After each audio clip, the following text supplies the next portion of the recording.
ऐश्वर्या को यह सच्चाई पता चल जाती है कि दुआ कोई और नहीं बल्कि मन्नत की बेटी है। अब वह दुआ पर हमला करने की साजिश रचेगी। विक्रांत के सामने भी एक बड़ा सच आने वाला है। जी हाँ दोस्तों, मन्नत की आने वाली कहानी में एक बेहद इंटरेस्टिंग और मज़ेदार मोड़ आ चुका है। कहानी में आप देख रहे हैं कि अब विक्रांत फाइनली यह महसूस करता है कि दुआ एक बहुत ही टैलेंटेड बच्ची है। लेकिन जैसे ही दुआ मिसिंग होती है, विक्रांत एक बार फिर उसके माता पिता को ही गलत ठहराने लगता है।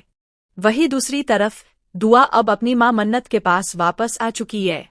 दुआ मन्नत को बताती है कि वह उस कंपटीशन में इसलिए हिस्सा लेना चाहती थी और जीतना चाहती थी क्योंकि वह अपनी दादी के लिए कुछ करना चाहती थी। साथ ही दुआ यह भी बताती है कि विक्रांत बिल्कुल अच्छे इंसान नहीं है और उन्होंने उसे बहुत हर्ट किया है।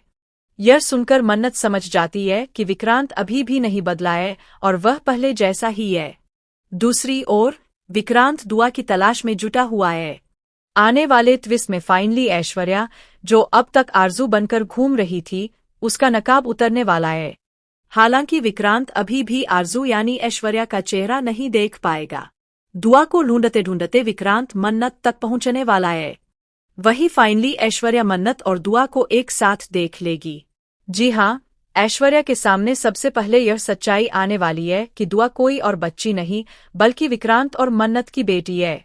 अब क्योंकि ऐश्वर्या मन्नत का कुछ नहीं बिगाड़ पाई, इसलिए वह दुआ को रास्ते से हटाने की खतरनाक साजिश रचेगी। इसी के साथ कहानी में जबरदस्त ड्रामा और ट्विस्ट शुरू हो जाएगा। फाइनली आप देखेंगे कि मन्नत और दुआ को एक साथ देखकर ऐश्वर्या दोनों को जान से मारने की योजना बनाएगी। वहीं विक्रांत के मन में नफरत और बढ़ जाएगी क्योंकि उसके दिमाग में यह शक डाल दिया गया है कि दुआ किसी और की नहीं बल्कि मन्नत की बच्ची है। इसी वजह से विक्रांत और भी ज्यादा चिड़चिड़ा हो जाएगा जब वह मन्नत और दुआ को एक साथ देखेगा।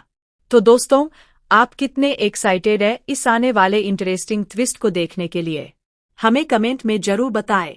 क्या आप चाहते हैं कि दुआ और विक्रांत जल्द आमने सामने आएं, या फिर क्या मन्नत ऐश्वर्या से अपनी बेटी को बचा पाएगी? जानने के लिए जुड़